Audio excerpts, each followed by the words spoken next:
चाहेंगे कि आप अपने बारे में हमें बता दें सर। मैं विकास कुमार विक्की मौर्य वार्ड 69 का पार्षद हूँ, पटना नगर निगम।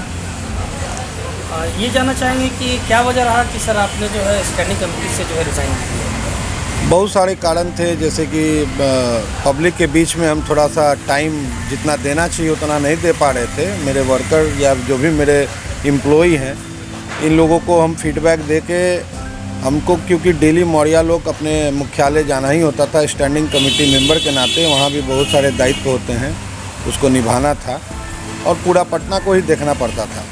इस कारण से क्या होता था कि अपने वार्ड में जितना समय मेरे जनता को हमसे चाहिए था उतना तो हम नहीं दे पाते थे।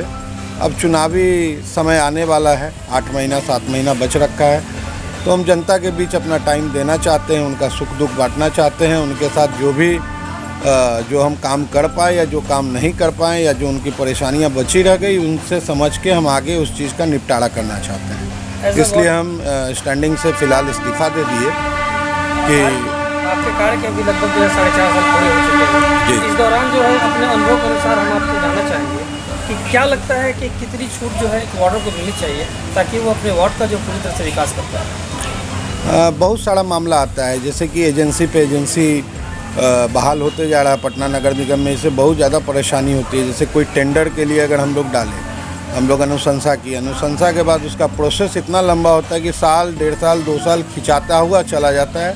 उसके बाद तब जाके टेंडरिंग का प्रोसेस होता है, फिर टेंडर आता है, फिर काम होते होते पता चलता है कि अपने 5 साल का 2.5 साल से 3 साल तो हम दे ही दिए उसके अंदर। बहुत लेंदी प्रोसेस है।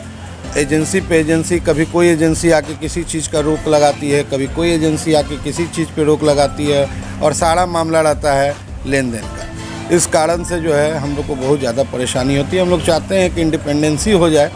पार्षद का अनुशंसा का मतलब ये हुआ कि आप उसको तुरंत फंड को अलॉट करें और तुरंत काम में हाथ लग जाए। आपके अनुसार जो ये फंडिंग का जो काम हो वो जो तुरंत क्विक में काम हो जाए, इसके लिए क्या करना चाहिए?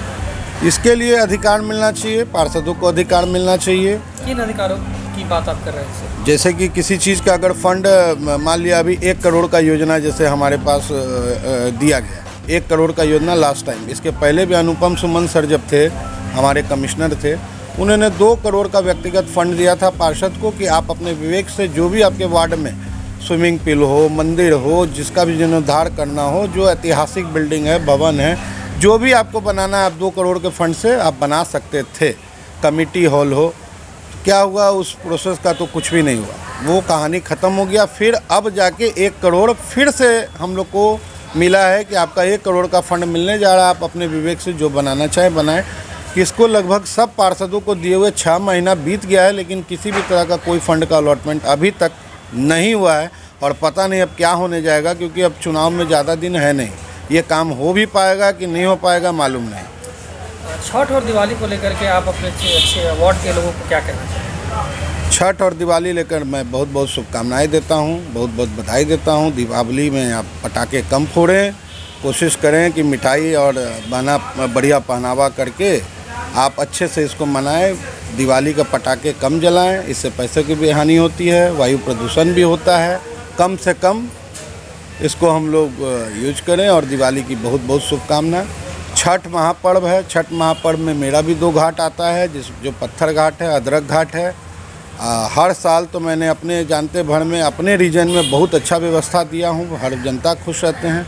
इस साल क्या हुआ है कि वहाँ पे कुछ कंस्ट्रक्शन का काम चल रहा है और पूरी तरह से उसको कंपनियां जो हैं उसको घेर के रखी हुई है। मैंने आज जाके उनसे अनुरोध किया है कि आप इसको रास्ता आने जाने का क्लियर करें, और पानी का लेवल थोड़ा बढ़ा हुआ है। पानी का लेवल संभावना हम लोग जता रहे हैं कि दिवाली के बाद कुछ घटे, जिसमें फिर से जैसे हर साल हम बहुत अच्छे से छठ पर्व मनाते हैं, उसका साजो सज्जा करते हैं, पूरे घाट को एकदम दुल्हन का रूप देते हैं, वो रूप फिर से दे पाएँ, यही कामना करते हैं। और छठी मैया की जय हो, सूर्य भगवान की जय हो, सबको शुभकामनाएं। माता सबका कृपा करे। हमारे साथ बने रहने का सर आपका बहुत धन्यवाद। धन्यवाद।